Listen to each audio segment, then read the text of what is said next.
जब अमेरिका जाते हैं मोदी जी तो वहां जाके आप भगवान बौद्ध और गौतम और गांधी जी की शरण में क्यों चले जाते हैं? वहां जाके आप सावरकर और गोडसे की बात करो ना। और संबित पात्रा जो है, जो प्रवक्ता है, वो गांधी को राष्ट्रपिता मानने को तैयार नहीं है। वो कह रहे हैं कि बापू कैसे राष्ट्रपिता हो गए, एक व्यक्ति जो 1880 शताब्दी में पैदा हुआ और वो कैसे हमारा राष्ट्रपिता हो जाएगा। ये जो बीजेपी के पूर्व मुख्यमंत्री है त्रिवेंद्र रावत जी, वो तो गोडसे की जय जयकार के नारे लगा रहे थे। वो तो गोडसे को देशभक्त बता रहे हैं। वही बीजेपी है जो सावरकर, जो गद्दार था, जिसने 9 बार लिखित माफीनामा दिया था, उसको ये वीर बनाने पे लगे तुले हुए, उसको भारत रत्न दिलाना चाहते हैं और गोडसे को ये आतंकवादी से क्रांतिकारी बताने का काम कर रहे हैं। वायरल हो रहा है, उसमें एक महिला आती हैं, कहती हैं कि हम खराब हैं क्या, नेताजी को अगर कुछ गलत या फिर वैसा ही मनचले होते तो हम लोग क्या कम है। उस वीडियो को कैसे देखते हैं? वो तो एक फुहड़ता है। हाँ। ये बीजेपी के जो संस्कार हैं और बीजेपी के नेताओं के संस्कार को बताते हैं। हाँ। ब्रजभूषण के भी संस्कार उसी टाइप के हैं, इसी टाइप के उस नेत्री के भी संस्कार हैं। और आपने देखा भी होगा कि तमाम जगह, अभी इंदौर का भी एक वीडियो वायरल हुआ है जिसमें आरएसएस के एक नेताजी का एक होटल था और होटल में देह व्यापार की काफी जो है घटनाएं देखी गई और आपत्तिजनक स्थिति में नेताजी भी पाए गए और कई युवक युवतियां वहां से पकड़े गए। इसी तरह की एक घटना यहाँ उत्तर प्रदेश में भी देखने में आई है। पैसिफिक मॉल की घटना है, आनंद विहार के पास होता है, तो उसमें भी स्पा सेंटर के आड़ में देह व्यापार का धंधा हो रहा था और उसमें भी पीछे से आरएसएस के लोगों के तार जुड़े हुए मिले। तो बीजेपी और आरएसएस का ये आचरण है, इनकी जो करनी है और कथनी है उसमें बहुत फर्क है। इनके सारे के सारे नेता इसी टाइप के हैं। और उत्तराखंड में तो एक बीजेपी के कार्यालय में जो नालियां थी वो कॉन्डम के पैकेट से भरी हुई मिली, नाली जाम मिली। तो आप अंदाजा लगा लीजिए ये कितनी संस्कारी पार्टी है और इनके आचरण किस तरह के हैं, इनका जो कार्यशैली है वो किस तरह की है और ये बहन बेटियों को किस नज़र से देखते हैं। जो बलात्कार की घटनाएं हो रही हैं आप देख लो, चाहे उत्तर प्रदेश की घटना हो चाहे किसी भी राज्य की घटना हो, ज़्यादातर बलात्कार की घटनाओं में या तो शासन प्रशासन के लोग मिलेंगे या बीजेपी के नेता जो है उसमें शामिल मिलेंगे। और जहां ये फंसते हुए नजर आते हैं तो वहां से ये फिर एजेंडे को बदलने का काम करते हैं। कहाँ अभी इतनी बड़ी रैली करी ब्रजभूषण ने, तमाम समर्थन मिला, मालाएं मिली, लोग फिर भी काफी सपोर्ट में। आप कह रहे हो कि गलत आदमी देखो साहब, ऐसा है, इस देश में दो तरह के लोग हैं, दो विचारधारा को मानने वाले लोग हैं। एक लोग वो है जो गांधीवादी विचारधारा के हैं, सत्य अहिंसा प्यार और आपसी भाईचारे मानते हैं। और दूसरे लोग वो है जो गोडसे को मानने वाले लोग हैं, जो नफरत को मानने वाले लोग हैं, जो दुराचारी लोग हैं। तो ये कहना बिल्कुल भी गलत नहीं होगा कि इस देश में अगर 70% लोग गांधी जी को मानने वाले हैं तो 30-35% लोग गोडसे को भी मानने वाले हैं। और आपके जो बीजेपी के पूर्व मुख्यमंत्री हैं त्रिवेंद्र रावत जी, वो तो गोडसे की जय जयकार के नारे लगा रहे थे, वो तो गोडसे को देशभक्त बता रहे थे। और संबित पात्रा जो है, जो प्रवक्ता है, वो गांधी को राष्ट्रपिता मानने को तैयार नहीं है। वो कह रहे हैं कि बापू कैसे राष्ट्रपिता हो गए, एक व्यक्ति जो 1880 शताब्दी में पैदा हुआ और वो कैसे हमारा राष्ट्रपिता हो जाएगा। तो इस तरह की आप बातें देख लो। जब बीजेपी के लोग गोडसे को तो बता रहे हैं, इतिहास जगा रहे हैं, वो जो दबा हुआ इतिहास नहीं जगा रहे, इतिहास को बदलने की कोशिश कर रहे हैं। अगर इतिहास दबा हुआ है, इतिहास ये इनके हिसाब से सही है, तो जब ये चीन में जाते हैं, जब ये जापान में जाते हैं मोदी जी, जब अमेरिका जाते हैं मोदी जी, तो वहां जाके आप भगवान बौद्ध और गौतम और गांधी जी की शरण में क्यों चले जाते हैं? वहां जाके आप सावरकर और गोडसे की बात करो ना। विदेशों में जाओगे तो आपको गांधी की शरण लेनी ही पड़ेगी, क्योंकि गांधी कोई एक व्यक्ति नहीं थे, एक विचारधारा थी। और वो ऐसी विचारधारा थी, इस विचारधारा को हमारे देश नहीं पूरी दुनिया में लोग मानते हैं। दक्षिण अफ्रीका जो हमारे बाद में आजाद हुआ है, वहाँ नेल्सन मंडेला को वहाँ का गांधी माना जाता है। और तमाम जो राज्य है, तमाम जो देश है, छोटे छोटे देश हो या बड़े बड़े देश हो, वो गांधीवादी आइडियोलॉजी को अभी भी पढ़ते हैं और उसको पढ़ने के लिए हमारे देश में आते हैं और उस विचारधारा को एडॉप्ट कर रहे हैं। विदेशी, चाहे यूरोप के लोग हो, यूएसए के लोग हो, वो यहाँ आके गांधी को पढ़ना पसंद करते हैं। कोई भी सावरकर और गोडसे को नहीं पढ़ता। बीजेपी साफ तौर पर इतिहास को बदलने का काम कर रही है। ये वही बीजेपी है जो सावरकर, जो गद्दार था, जिसने 9 बार लिखित माफीनामा दिया था, उसको ये वीर बनाने पे लगे तुले हुए, उसको भारत रत्न दिलाना चाहते हैं और गोडसे को ये आतंकवादी से क्रांतिकारी बताने का काम कर रहे हैं। तो ये हमारे शहीदों का अपमान करने का काम कर रहे हैं। खिलाड़ियों की चल रही थी, तो जो साक्षी मलिक है वो हाईकमान से मिली है, कैसे देखते हो उसको? देखिए, निश्चित तौर पे देर जो की जा रही है, जो मामले को आगे बढ़ाया जा रहा है, वो सिर्फ इसी वजह से बढ़ाया जा रहा है कि पहलवानों पे दबाव बनाया जाए।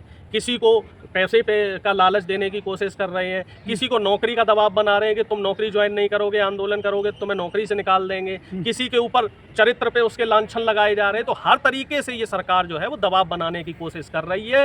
ये बीजेपी की शुरू से इसी तरीके की फिलॉसफी रही है, इनका आचरण ही इस तरीके का रहा है। हमें किसान आंदोलन को उसको देखना होगा। किसान आंदोलन को पहले बदनाम किया, खालिस्तानी पाकिस्तानी देशद्रोही बताया, फिर आंदोलन को तोड़ने की कोशिश की। 3-4 जो किसान यूनियनें थी वो आंदोलन छोड़ के भी गई थी, फिर पुलिस प्रशासन का दबाव बनाया, फिर किसानों को कुचलवाने का भी काम किया, और बाद में आपने देखा कि जब किसान नहीं टूटे तो मोदी जी को हार माननी पड़ी, माफी मांगनी पड़ी। उसी तरीके से पहलवानों पे ये अब दबाव बनाने का काम कर रहे हैं। इनको जंतर मंतर से हटा दिया, इनके ऊपर फर्जी केस लगा दिए, इनको पुलिस से रोकवाया, लेकिन इनके हौसले अभी भी पस्त नहीं हो रहे हैं। और मुझे पूरी उम्मीद है, कहा जा रहा है कि आंदोलन खत्म हो गया। नहीं, आंदोलन खत्म नहीं हुआ है। 15 जून तक का समय दिया गया है, और 15 जून के बाद एक नई रणनीति के तहत आंदोलन फिर से शुरू किया जाएगा। अभी सरकार को समय दिया जा रहा है, जहां तक मेरी जानकारी है सरकार को सिर्फ समय दिया गया है, क्योंकि सरकार जो गृह मंत्री है, गृह मंत्री ने आश्वासन दिया है कि हाँ भाई हम कार्रवाई करेंगे। अब गृह मंत्री अगर कार्रवाई नहीं करेंगे तो आंदोलन होगा। आंदोलन, यही तो बात है कि एक ही आंदोलन, वो एक ही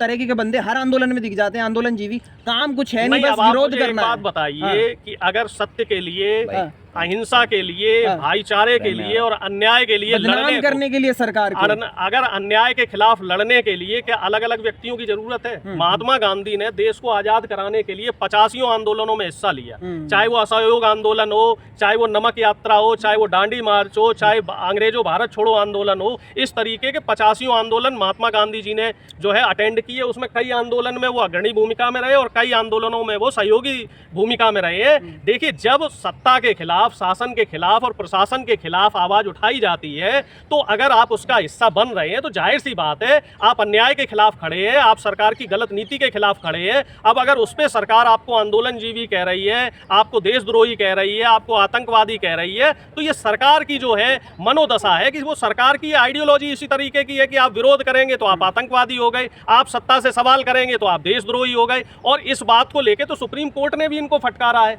कि भाई आप किस प्रजातंत्र की तरफ जा रहे हैं, किस लोकतंत्र की आप बात कर रहे हैं कि अगर आपसे कोई सवाल करता है, अगर आपसे कोई बात मांगता है तो आप उसको लठ दोगे, आप उसके खिलाफ राजद्रोह का केस लगा दोगे। वो तो भला हो माननीय सुप्रीम कोर्ट का कि उन्होंने राजद्रोह जो है वो बैन कर दिया, बोले अब आप किसी के खिलाफ राजद्रोह का केस नहीं लगा सकते हैं। नहीं तो जो पत्रकार सरकार से सवाल करता था, जो सोशल एक्टिविस्ट सरकार से सवाल करता था, जो विपक्ष का नेता सरकार से सवाल करता था, उसके खिलाफ ये राजद्रोह लगा देते थे। और अब एक इन्होंने नया पैंतरा पकड़ लिया है कि जो भी विपक्ष का नेता इनसे सवाल करता है उसके पीछे ईडी भेज देते हैं। आज तमिलनाडु के एक मंत्री के घर पे ईडी का छापा पड़ा है। जो भी सवाल करेगा सरकारी मशीनरी का दुरुपयोग करके ये उसको दबाने की कोशिश कर रहे हैं। ये लोकतंत्र को और संविधान को कमजोर करने की कोशिश कर रहे हैं। 2024 में मोदी होने वाला, मोदी जी। देखो साहब, ये बात मैं नहीं कह रहा, ये बात तो आरएसएस ने कही है कि 2024 में आरएसएस का एक मुखपत्र है, आप भी उसको पढ़िएगा, ऑर्गेनाइजर नाम है उसका। उसने खुद कहा है कि 2024 में मोदी मैजिक नहीं चलेगा, मोदी के नाम पे आप वो चुनाव नहीं जीत पाएंगे। 2024 में ना तो हिंदुत्व का मुद्दा चलेगा और आपको जो अन्य धर्म है, चाहे वो मुस्लिम धर्म हो, चाहे बौद्ध धर्म हो, चाहे सिख धर्म हो, इनका भी वोट लेना पड़ेगा। और उसी का जो परिणाम है आप देखना, उत्तराखंड में पहली बार ऐसा हुआ है कि बीजेपी कार्यालय में कलमा पढ़ा गया। अब ये लोग जो है पसमानदा की बात कर रहे हैं। मुसलमानों में एक बड़ा तबका होता है, पिछड़ा समाज है मुसलमानों का, जैसे पसमानदा समाज कहते हैं। तो अब मोदी जी पसमानदा समाज को लुभाने का काम कर रहे हैं। अब चूंकि एक बात ये है ना कि आप सिर्फ और सिर्फ हर जगह मंदिर मस्जिद, हर जगह हिंदू मुस्लिम, हर जगह आप लव जिहाद, आप हर जगह जो है आप हिजाब, तो ये मुद्दे आपके हर बार नहीं चलेंगे, आपको मुद्दे बदलने पड़ेंगे। आप रोजगार पे बात नहीं करना चाहते, आप जो है बेरोजगारी पे बात नहीं करना चाहते, आप भ्रष्टाचार पे बात नहीं करना चाहते, जनता आपका रिपोर्ट कार्ड जानना चाह रही है। तो इस वजह से 2024 में अब मोदी मैजिक नहीं चलने वाला है। अब विपक्ष इनकी घेरेबंदी तैयार कर रहा है। 23 तारीख को एक मीटिंग होने वाली है और उस मीटिंग में विपक्षी एकता पे काम होगा और निश्चित तौर पे जो 2024 का चुनाव है इसमें हम लोग मिलजुल के जो है बीजेपी को सत्ता से बाहर निकालेंगे। धीरेन्द्र शास्त्री घूम के ये प्रचार, देखिए धीरेन्द्र शास्त्री जी को कोई तवज्जो नहीं दे रहा है। धीरेन्द्र शास्त्री का सब जान गए, जिस तरीके के आसाराम बापू थे, जिस तरीके का राम रहीम था, उसी पैटर्न पे धीरेन्द्र शास्त्री भी चल रहा है। और धीरेन्द्र शास्त्री अगर इतना बड़ा बाबा था, ज्ञानी था, तो उड़ीसा वाला जो रेल दुर्घटना हुई, उस रेल दुर्घटना को उसने क्यों नहीं रुकवा दिया। और धीरेन्द्र शास्त्री पे तो खुद इल्जाम लग रहे हैं कि उनके आश्रम से सैकड़ों लोग लापता हो चुके हैं और दर्जनों के खिलाफ जो है दर्जनों एफआईआर उनके यहाँ हो चुकी है लापता होने की। धीरेन्द्र शास्त्री का भी हिसाब किताब बहुत जल्दी होने वाला है। क्या ऐसा माना जाए कि लड़ाई जो पहलवानों की है लंबी चलेगी?